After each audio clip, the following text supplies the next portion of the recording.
There's a concept we talk a lot in business. We call the barbell, or we call death of the middle, which is you as sort of as industries mature, you tend to start with things that are kind of a certain level of scale, a certain level of complexity, depth, price, whatever, and then markets tend to polarize, and then you tend to get this barbell effect where the things in the middle start to die, and then you basically have the rise of the edges. And so the classic example of this is retail shopping. You used to have general stores and then department stores that had a pretty good selection of pretty good things at pretty good prices.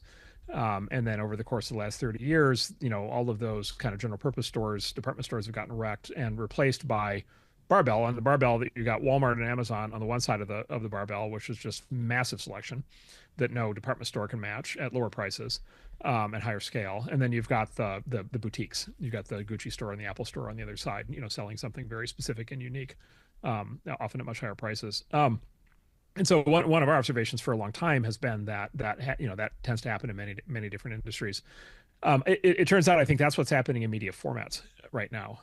The cliche of our time is that attention spans are collapsing, and this is the rise of social media and TikTok, and short form video. And so the cliche is, and you hear this constantly, is kids only want to watch 2 minute videos and the whole thing. Well, so it turns out I think it's actually no, it's actually the barbell. Kids want to watch either 2 minute videos or 3 hour Rogan episodes. Right, it's the barbell, right? And what is the 3 hour Rogan episode or Lex Friedman episode have going for it? It doesn't have that thing where, oh, we're just when it starts to get interesting, we're going to leave it there. You can actually fully articulate a point of view on any topic. And part of this is the no gatekeepers thing, and so the range of topics has expanded a lot, but part of it is you can actually talk for a long time. And I think what basically that format has uncovered is there's actually tremendous hunger in the country and in the world for actual long form intelligent commentary.